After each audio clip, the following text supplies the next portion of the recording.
Representative Jody Hice is a Republican of Georgia, and he delivered a wildly inaccurate video message to a right-wing conference recently. Right Wing Watch got this video for us here. Let's check it out.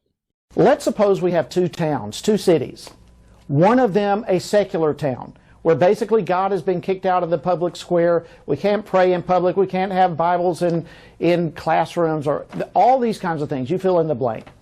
Now, this is historically accurate, but you tell me, what kind of behavior would you expect to happen in a secular town where God has been kicked out?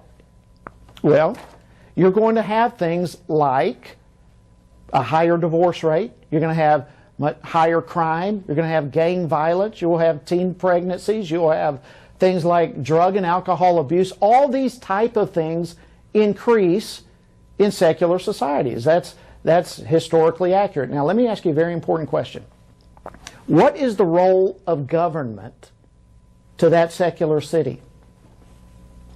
Now, of necessity, government must be very much involved in that town because there are so many problems. We need more judges because we've got crime. We need more law enforcement. We need more programs for these kids that are going astray. We need all these kinds of things because the context of secularism creates so many problems that now government must come in and provide some solutions to the problems. Now, let's jump over on the other side real quickly.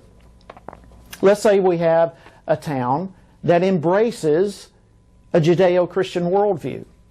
Not that everyone in that town is a Christian, but as a whole, there are certain principles, certain values that the town embraces, such as the golden rule, where we're going to treat others the same way we ourselves would like to be treated. Now, in that type of town, what kind of behavior do you find? Well, many of you grew up in a town like this. Many of you remember when you didn't have to lock your doors at night, where families stuck together, where there was much less crime, where teenage pregnancies and drug and alcohol abuse and all those kinds of things were, they may have happened, but they were very rare. You see, folks, the Christians is the good people. The secular people, the atheists and whatnot, they're evil, they're bad. This guy is, like, hitting record levels of epic simplicity and stupidity. Like, you could tell he's never, ever, ever read anything or heard anything that's counter to his worldview that he developed when he was like 13. He's like, I don't understand why other people don't see this. The atheists are bad? Okay. Apparently he morphed into the South Park teacher, or the principal, whatever. Okay. Apparently y'all don't see it. The atheist is bad. The Christians is good. Should I say it again? Yeah, man, there's a giant problem with that. They've actually studied the things you mentioned. Divorce rate, crime, drug and alcohol abuse, STDs, etc. They are all worse in Republican super Christian states in America. All worse. Not one of the issues, not two or three. All of them, not even a majority.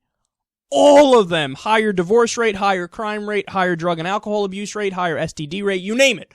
All of it worse in the Republican states, in the uber-Christian states. That is a fact. That's a fact that's been shown time and time again over decades with various studies. But he's like, let me paint a hypothetical picture for y'all here.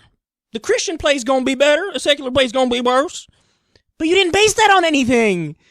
He just made up something theoretically, philosophically, and went, that's gotta be it. I just said it. It must be true. I said it. That doesn't mean anything. You could say anything. It doesn't mean anything. He's like, what's this empirical data you speak of?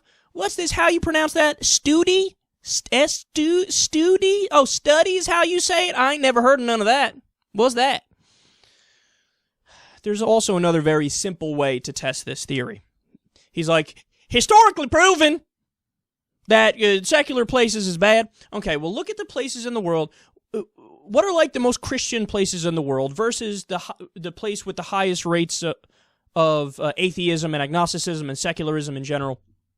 What you find is that some of the most Christian places, Greece, which still has an unemployment rate somehow about like 20%, which is near Great Depression levels. They've been in a world of hurt for a long time. There's, demonstrations on the streets every day. if they were, they're 99% Christian. So what's going on over there, buddy? If your idea of Christian is good and it fixes everything, well, it didn't. It didn't in Greece. What are you saying?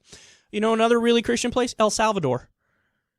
In El Salvador, because of the drug war, they have a higher crime rate and a higher murder rate than Iraq did during the height of the Iraq War. Super Christian. And what's happening? You wouldn't want to live there. People are trying to escape every day. You see, Christianity fixes everything except for when it absolutely doesn't.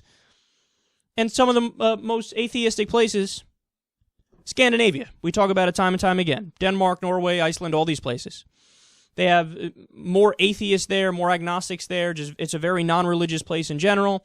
And it just so happens they have the best healthcare systems in the world, most prosperous middle classes, people self-report being happier, more vacation time, you name it. So your theory is not only untrue, it is laughably untrue.